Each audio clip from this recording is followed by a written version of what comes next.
Hey guys, Daniel here for our week 4 video. So this week, the really interesting thing I thought was reading about franchise ownership.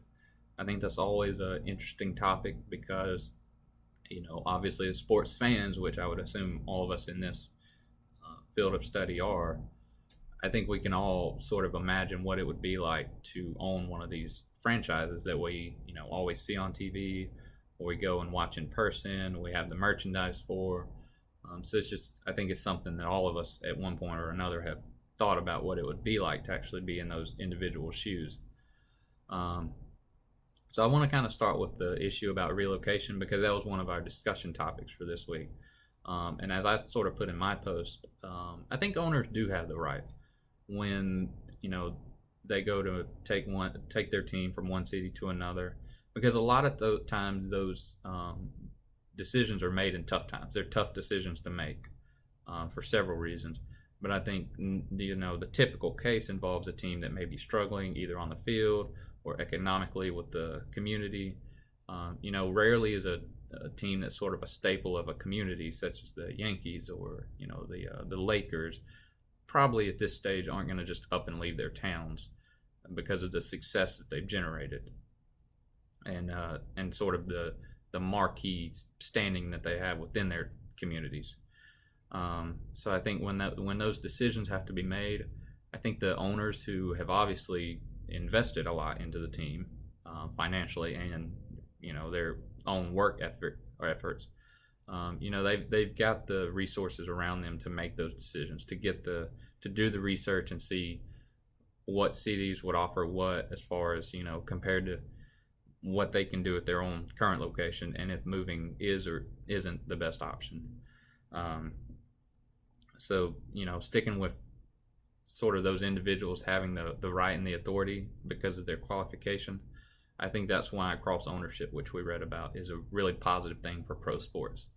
I think on one side of it, you're going to have owners who are better qualified and equipped to run these teams rather than, because there's only so many individuals who have the two factors needed of one side having the skill and the knowledge to run these professional teams, and then on the other side, which is where you really narrow it down, these people have the financial capital to do these ventures.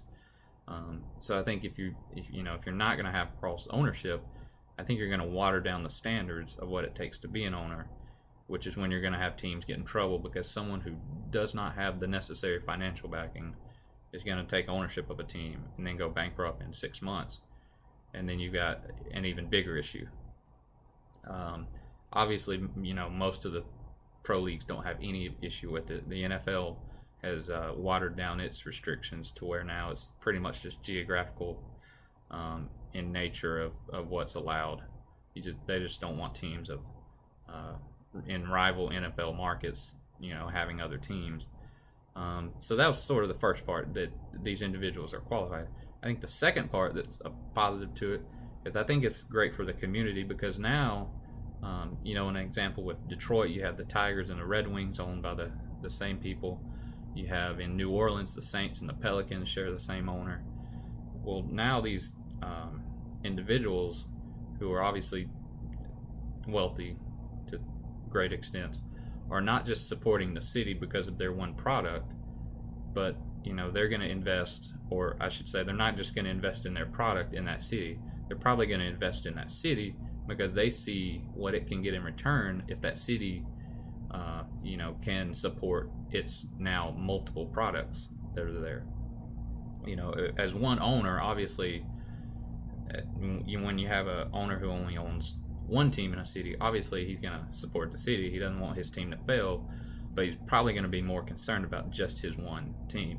Whereas if you have an individual who owns two or more teams within a city, they're really going to focus on the city overall because they know some fans are going to go to this event, maybe the basketball team, other fans are going to go to this event, maybe to the football team that they own. So they're not really going to just narrow down onto their teams and not worry about maybe the economics of the city or the community overall. So that was cool to read about those. And then we also read about single entity leagues and that structure of leagues, which Obviously, does not seem to be as successful. The WNBA has already gone back. The Arena Football League is struggling. And I think one of the reasons to that is I think fans can kind of feel in those structures, you sort of try to build up the league overall, and there's no real benefit to having one team more dominant than the other, as owners can't really invest in one more than the other.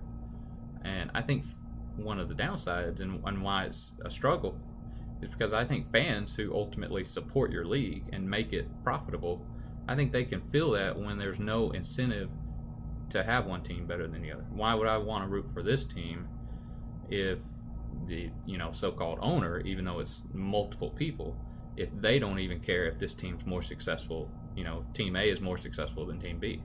If the owner doesn't really even have an incentive to do that, then I as a fan don't really care if to pull for team A over team B. And I think when you don't really have solidified fan bases, there's no real incentive to support the league overall. You can't have big rivalries because there's no one fan base that just absolutely doesn't like the other fan base, or athletes in general that are like that. So those are all cool things to read about on a topic that I think is one of the more fascinating ones in our industry, in the sports industry.